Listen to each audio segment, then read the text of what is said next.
May 12 ഇന്നത്തെ daily reflection കഴിഞ്ഞു എന്ന തലക്കെട്ടോട് കൂടിയാണ്.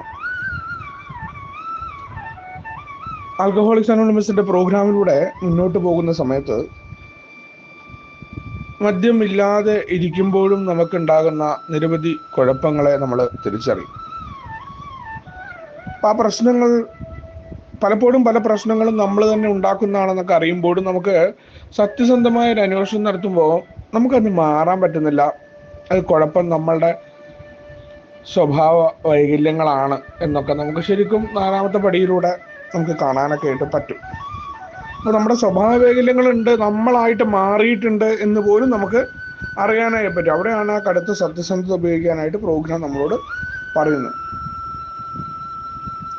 അപ്പോൾ ആ സ്വഭാവ വൈകല്യങ്ങൾ നമുക്ക് ഉണ്ടെന്ന് അറിയുമ്പോൾ അതൊറ്റയ്ക്ക് അതുമായിട്ട് ജീവിച്ചു പോകാൻ പറ്റില്ല എന്ന് നമ്മൾ അറിയും. ഓരോ ദിവസത്തെയും പരിപാടികളിൽ അല്ലെങ്കിൽ നമുക്കുണ്ടാകുന്ന ഓരോ പ്രശ്നങ്ങളിലും ഈ 4ാമത്തെ പടിയുടെ അനുഭവങ്ങൾ, 4ാമത്തെ പടിയുടെ 4ാമത്തെ കോളമുണ്ട്. എന്തായിരുന്നു നിന്റെ പാർട്ട് എന്താണെന്നുള്ള ചോദ്യം. അങ്ങനെ എൻ്റെ പാർട്ട് കണ്ടെത്താണ്. ഏതൊരു പ്രവൃത്തിയിലും മറ്റുള്ളവരെ കുറ്റപ്പെടുത്തുമ്പോൾ അതിനൊക്കെ ഒരു പ്രവൃത്തിയുണ്ട്. ഒരാളെന്നെ പറ്റിക്കാൻ കാരണമാകുന്ന പ്രവൃത്തി തൊട്ട് ചില സാഹചര്യങ്ങൾ നമുക്ക് നോ പറയാൻ പറ്റാത്ത കാര്യങ്ങൾ തൊട്ട് എല്ലാത്തിലും നമ്മുടേതായ പ്രവൃത്തികളുണ്ട്. അപ്പോൾ അതെല്ലാം നമ്മൾ തിരിച്ചറിയുകയും നമ്മുടെ പ്രവൃത്തികളിലേക്ക് നമ്മളിലേക്ക് നോക്കുകയാണ്. ആത്മപരിശോധന നമ്മുടേതാണ് എന്നുള്ള രീതിയിലേക്ക് നമ്മൾ നോക്കുമ്പോൾ നമുക്ക് കൃത്യമായിട്ട് കാണാനായിട്ട് 5ാമത്തെ പടി നമുക്ക് വലിയ ബോധ്യങ്ങൾ തരുന്നതായിട്ട് മാറുന്നുണ്ട്. അപ്പോൾ ആ 5ാമത്തെ പടിയിട്ട് അത് ബോധ്യം വരണം എന്നുണ്ടെങ്കിൽ 4ാമത്തെ പടിയിലെ 4ാമത്തെ കോളം കൃത്യമായിട്ട് ഞാൻ കണ്ടെത്തണം. എൻ്റെ പാർട്ടി ഞാൻ കണ്ടെത്തണം. കഴിഞ്ഞു പോയ ജീവിത അനുഭവങ്ങളിൽ, ഓർമ്മിക്കാൻ ഇഷ്ടപ്പെടാത്ത അനുഭവങ്ങളിൽ എൻ്റെ തെറ്റായ പ്രവൃത്തികൾ ഏതൊക്കെ രീതിയിൽ എനിക്കും മറ്റുള്ളവർക്കും ബുദ്ധിമുട്ടുണ്ടായിട്ടുണ്ട് എന്നുള്ള അറിയണം. അവിടെയാണ് ആ ഇന്നലെകളുടെ ഭൂതങ്ങളെ, ആ ഭൂതങ്ങളെ എങ്ങനെയാണെങ്കിലും അതിനെ ഞാൻ എന്ത് ചെയ്യണം, അവിടെ നിന്ന് എടുത്ത് കളയേണ്ടതുണ്ട് എന്നുള്ളതാണ്. അത് എന്തിനാണ് എന്ന് ചോദിച്ചാൽ, ഇന്നലെകൾ എന്തിനു വീണ്ടും വീണ്ടും നമ്മൾ ആലോചിക്കണം, അതെല്ലാം കഴിഞ്ഞു പോയതല്ലേ എന്നാണ് മറ്റുള്ള ആളുകൾ പറഞ്ഞിരുന്നത്. പക്ഷെ ഏടെ പ്രോഗ്രാം മാത്രമാണ് പറഞ്ഞത്, ആ ഇന്നലെകൾ കഴിഞ്ഞു പോയതായി കഴിഞ്ഞാലും നീയായിട്ട് മാറിയ പല സ്വഭാവ ദൂഷ്യങ്ങളും നിനക്ക് കുഴപ്പങ്ങൾ ഉണ്ടായിട്ടുണ്ട്. അതാണ് നിന്നെ ഇന്നിൽ പീഡിപ്പിക്കുന്നത് എന്നുള്ളതാണ്. ഇന്നുണ്ടാകുന്ന സ്വാഭാവികമായിട്ട് തോന്നുന്ന പല കാര്യങ്ങളും ഉണ്ട്. അത് സ്വാഭാവികമല്ല, സാധാരണ മനുഷ്യരിൽ നിന്നും കൂടുതലായിട്ടുള്ള പല കാര്യങ്ങളുമാണ്. ഒരു കാര്യങ്ങളിൽ ഉറച്ചു നിൽക്കാൻ പറ്റായ്മ, പോരാ എന്നുള്ള തോന്നലുകൾ, പല പ്രശ്നങ്ങളുണ്ട്. അപ്പൊ സ്വാഭാവികമായിട്ട് മനുഷ്യർക്ക് എല്ലാവർക്കും ഉണ്ടാകുന്ന ഇൻസിസ്റ്റുകളുണ്ട്.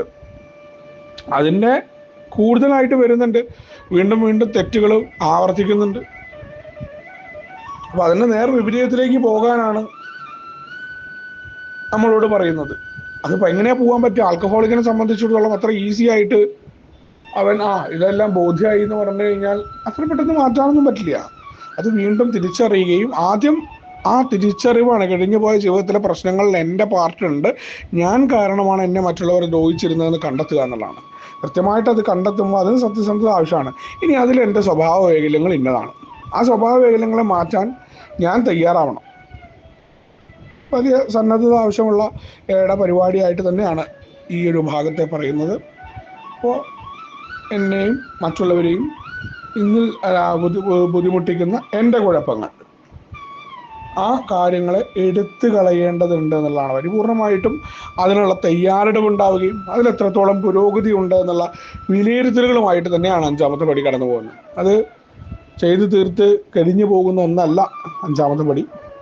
ജീവിത അവസാനം വരെ തുടർന്ന് പോകേണ്ട, എന്നെപ്പോലൊരു മദ്യാസക്തനെ സംബന്ധിച്ചിടത്തോളം തുടർച്ചകളില്ലാത്തതുകൊണ്ട് തന്നെ തുടർച്ചയായിട്ട് വണ്ടേറ്റ ടൈമിലൂടെ മദ്യത്തെ മാറ്റി നിർത്തിയ പോലെ തന്നെയാണ് ഏതൊക്കെയാണോ സ്വഭാവ വൈകല്യങ്ങൾ എന്നെ കടന്ന് ഉപദ്രവിക്കുന്നത് അതിനെല്ലാം ഓരോ ദിവസവും ഞാൻ എത്രത്തോളം തയ്യാറാവുന്നതോടെ എൻ്റെ പുരോഗതി എനിക്ക് അളക്കാനൊക്കെ ആയിട്ട് പറ്റും എന്നുള്ള ഓർമ്മപ്പെടുത്തലായിട്ടാണ് ഇന്നത്തെ ഡെയിലി റിഫ്ലക്ഷൻ കടന്നു വരുന്നത്. നമുക്ക് ഒരുമിച്ച് കൊണ്ടേ പറയുന്ന നിങ്ങളോട് മുന്നോട്ട് പോകാം. ശുഭദിനം, സുപ്രഭാതം.